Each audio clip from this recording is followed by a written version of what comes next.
सोहिया छेदा लागता कि पार को देबो।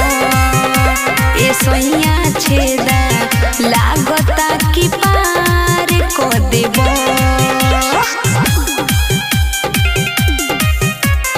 Nandini recording studio Delhi. ए सोहिया छेदा पार को देबो।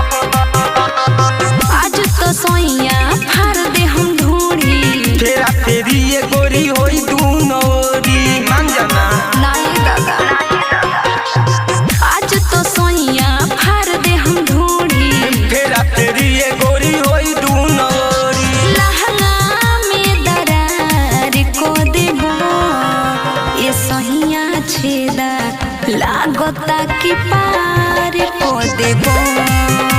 ये सोहिया छेदा लागता कि पार को देबो।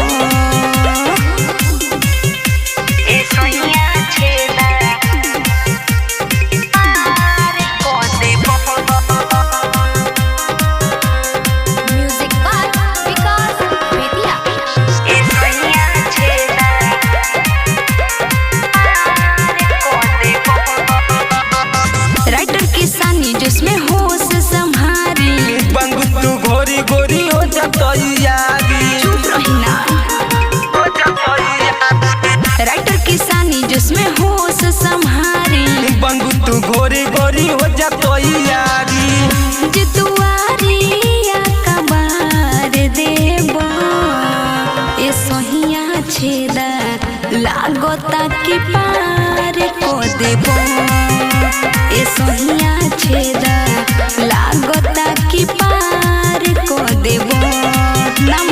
Nandini recording studio Delhi.